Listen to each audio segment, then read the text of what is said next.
एक जो ब्रीदिंग इसमें हम और कर सकते हैं वो है भ्रामरी प्राण। अच्छा। हाँ, वो आपके नर्वस सिस्टम को रिलैक्स करती है। आपका नर्वस सिस्टम अगर बहुत प्रेशर में है, आप थके हुए हैं दिमागी तौर पर, देखें इंसान जिस्मानी तौर पर तब थकता है जब दिमागी तौर पर थकता है। बिल्कुल है, अगर दिमागी तौर पर ना थके तो जिस्म नहीं थकता। बिल्कुल ठीक। तो दिमाग को अगर आप रिलैक्स करना चाहते हैं, अपनी हार्ट बीट को नॉर्मल करना चाहते हैं, हार्ट बीट तेज है तो फिर आप कीजिएगा। हार्ट बीट जिनकी लो होती है वो ये ब्रीदिंग ना करें, क्योंकि इससे हार्ट बीट नीचे आती है, मजीद डाउन अच्छा। होगी। मजीद नीचे आती है। कानों को बंद कर लेंगे उंगलियों के साथ, ठीक है। और नाक से सांस लेके नाक से खारिज करेंगे, लेकिन सांस खारिज करते हुए शोर करेंगे। वेलकम टू सुनो पाकिस्तान। योगी नईम साहब, कैसे हैं आप? ये अल्लाह का बड़ा करम सबसे भाई। पहले हमें ये बताइएगा कि दिल में घंटियां बजने का तो हमने सुना था। असल में देखें, अगर तो बाहर शोर हो रहा है तो वो कानों के जरिए अंदर आए तो इसको तो कहते हैं कानों में, मतलब आपके शोर बाहर से आ रहा है। लेकिन एक कानों के अंदर से शोर जो आता है और बाहर खामोशी है, तो ये कानों का मसला नहीं है। अच्छा। इसमें लाजमी तौर पर एंजाइटी, डिप्रेशन का आपका अमल है, जिसमें आपके ट्रैफिक बढ़ चुकी है, नर्वस सिस्टम अंदर हलचल मची हुई है, अंदर ट्रैफिक है। ओहो। अच्छा, लेकिन बहुत से लोग इसको डिफरेंशिएट नहीं कर पाते कि कानों का मसला है कि अंदर आपको डिप्रेशन है। जी जी, कानों का मसला अगर है तो उसमें इन्फेक्शन चेक करा लें आप। कानों में आपके जो है वो आपका जो पर्दा है उसको चेक करवा लें, डॉक्टर आप मुआयना कराएं। लेकिन अगर कान बिल्कुल ठीक है और शोर आ रहा है तो फिर एंजाइटी है आपको कोई ऐसी सोचें आपने वो संभाल रखी हैं, आपने इसमें इतना कुछ रखा हुआ है कि वो बचता है। फिर आप डिलीट क्यों नहीं करती? हाँ। बताएं ना। क्योंकि साथ साथ चल रहे हैं। वो बचता है। देखें, एक ट्रैफिक बाहर है, एक ट्रैफिक अंदर है। आपके नर्वस सिस्टम पे ट्रैफिक थॉट्स की आपने मुख्तलिफ लोगों को अपने दिमाग में जगह दी हुई है, आपने मुख्तलिफ पॉइंट्स को, मुख्तलिफ चीजों को अपने दिमाग में जगह दी। ये वो ट्रैफिक नहीं है जहाँ पे आपने ब्रेक की बजाय चीख मार दी।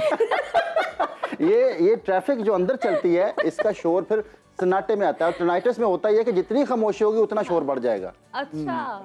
देखें, खामोशी जितनी होगी बाहर से, कान का जो काम है वो बाहर से सुनना है, ठीक है, बाहर की आवाज़ों को सुनना है। अगर अंदर से सुन रहा है तो फिर ये दिमाग सुन रहा है, आपके सेंसेस सुन रहे हैं, आपके सेंसरी नर्व्स जो एक्टिव हो चुके हैं। नहीं साहब, ये बड़ा अच्छा आपने इसको डिफरेंशिएट किया है और बताया, डायग्नोस किया कि ये क्या मसाइल है। अब इसका इलाज भी बता दें, और योगा इसमें किस हद तक मददगार हो सकती है वो भी बताएं। योगा में जी एक क्रिया है और एक ब्रीदिंग है। जो बेहतरीन इस पे काम करती है। एक मुद्रा भी है, वो मैं बताता हूँ आपको। एक जो ब्रीदिंग आसन का हाँ सर, ब्रीदिंग का जो नाम है वो है कर्ण रोगांतिक प्राण। अच्छा। हाँ, कर्ण रोगांतिक प्राण करने का तरीका ये है कि आप नाक से सांस लेके उसको नाक को बंद कर लें, ठीक है, और फिर 3-4 दफा इनहेल करना है। जी इनहेल करके ऐसे बंद कर लें, फिर 3-4 दफा नाक से सांस निकालने की कोशिश करें, वो प्रेशर कानों पे आएगा। ओके।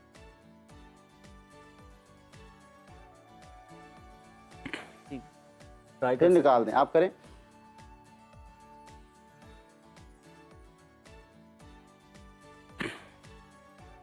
तीन चार दफा ट्राई करें नाक से निकालने की, सांस निकलने ना दें। अच्छा, कानों से थोड़ी सी आवाज भी आ रही है, कानों में प्रेशर आता है। हाँ। और एक जो ब्रीदिंग इसमें हम और कर सकते हैं वो है भ्रामरी प्राण। अच्छा। हाँ, वो आपके नर्वस सिस्टम को रिलैक्स करती है। आपका नर्वस सिस्टम अगर बहुत प्रेशर में है, आप थके हुए हैं दिमागी तौर पर, देखें इंसान जिस्मानी तौर पर तब थकता है जब दिमागी तौर पर थकता है। बिल्कुल है। अगर दिमागी तौर पर ना थके तो जिस्म नहीं थकता। बिल्कुल ठीक। तो दिमाग को अगर आप रिलैक्स करना चाहते हैं, अपनी हार्ट बीट को नॉर्मल करना चाहते हैं, हार्ट बीट तेज है तो फिर आप कीजिएगा। हार्ट बीट जिनकी लो होती है वो ये ब्रीदिंग ना करें, क्योंकि इससे हार्ट बीट नीचे आती है, मजीद डाउन होगी, मजीद नीचे आती है। कानों को बंद कर लेंगे उंगलियों के साथ, ठीक है, और नाक से सांस लेके नाक से खारिज करेंगे, लेकिन सांस खारिज करते हुए शोर करेंगे। ज़रा ये ट्राई करें आप। चलें ये वाली मैट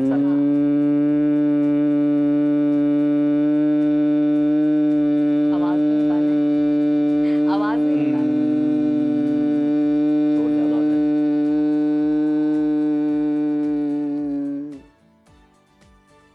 कान बंद करके जब आप शोर करते हैं तो दिमाग पे वाइब्रेशन होती है। अच्छा। या कान बंद करके बोलना, मैं इसको यूं कहता हूं जैसे अजान, बेहतरीन सोल्यूशन है। अजान दिया करें जिनको कानों में प्रॉब्लम है, जिनको जिनको स्ट्रेस है, जिनको स्ट्रेस का बेहतरीन इलाज अजान है।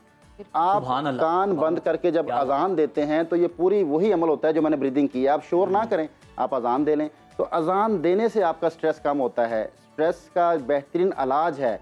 जब स्ट्रेस कम हो जाएगा तो कानों का शोर बंद हो जाएगा, आपका नर्वस सिस्टम रिलैक्स हो जाएगा। एक ये भी सिचुएशन होती है कभी कभी कमरे में या जहाँ पे आप बैठे हो इतनी खामोशी होती है, लेकिन कभी पानी के गिरने की आवाज़, खिड़की में से कोई आवाज़ आपको बहुत इरिटेट कर रही होती है इतनी खामोशी में, क्या ये भी इसी डिजीज से, टिनाइटिस से लिंक करती है? नहीं, इससे लिंक नहीं करता। उसमें आपकी समात जो है वो मतलब आपके जो वही बात नर्वस सिस्टम पे प्रेशर है, आप उस टाइम कहीं और खोए हुए हैं, लेकिन वो तंग हमेशा तब इंसान होता है आवाज़ों से जब कुछ सोच रहा हो, जब किसी जगह आपको आपका नुक्ता है और आप उस पर पहुंचना चाह रहे हैं लेकिन कोई चीज़ आपको ये बड़ी अहम बात है। कुछ ऐसी आवाज़ें जो आपको बहुत ज़्यादा इरिटेट करती हैं, जिस तरह से मतलब हम देखते हैं कोई स्टील है या किसी लोहे का फर्श पे रगड़ना, वो आपको बहुत ज्यादा जो है ना डिस्टर्ब करता है। ये क्या मामला? बिल्कुल जी जी, जो आवाज़ें इस तरह की होती हैं जो बहुत तेज़ आवाज़ होती है, जिसमें मतलब है कि आप के अंदर जाके लगती है। हाँ जी। और वो आपको लगता है कि यार ये कोई ऐसा ब्लास्ट हो गया है जिससे मतलब है कि दिमाग के अंदर, वो तब इंसान का दिमाग जो है ना कहीं और होता है।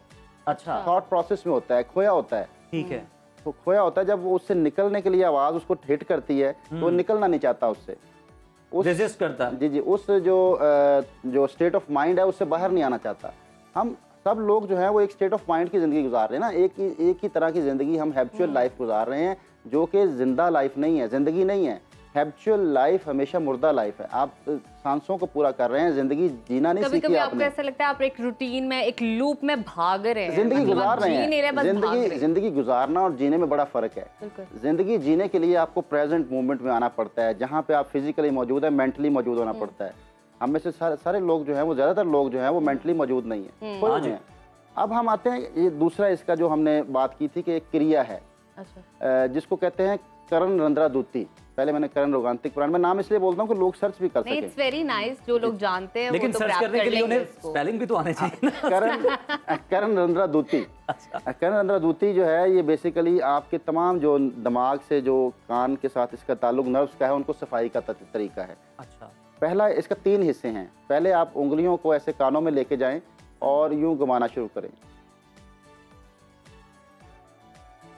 1 मिनट घुमा लें आप, फिर रिलैक्स कर लें, ठीक है, फिर 1 मिनट घुमा लें। इस तरह आप 5 मिनट तक कर सकते हैं। अच्छा, इसका एक फ़ायदा ये भी है कि ये कानों में जो वैक्स होती है इससे बाहर आना शुरू हो जाती है। अच्छा। कान साफ करने की जरूरत नहीं पड़ती। ठीक है। कान साफ करने की जरूरत कानों की सफाई के लिए वो पहले कोई ड्रॉप्स देते हैं कि 2-3 दिन ये डालें फिर हमारे पास आए। हाँ, लेकिन आप ये रोज़ किया करें, ऐसे कानों के अंदर उंगलियां फेरना ऐसे।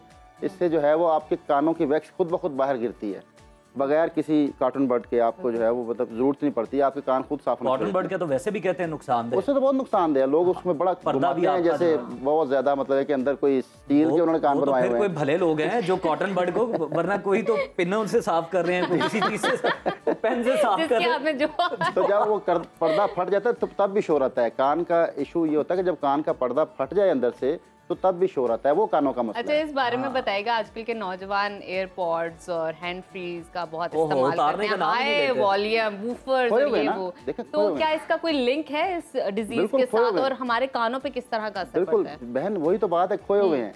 अपने साथ नहीं है। जब आप कानों का इस्तेमाल कहीं और करेंगे, यहाँ लम्हा मौजूद में नहीं करेंगे, तो दूसरी आवाज सुनेंगे जो यहाँ पे मौजूद नहीं है, तो फिर आप खोए हुए हैं। तो फिर ये प्रॉब्लम तो होगा, एंग्जाइटी तो होगी। अच्छा, अब दूसरा हिस्सा इसका ये है कि जैसे हमने पहले सांस अंदर लेके रोका था, अब सांस को खारिज करके नाक बंद कर लेंगे।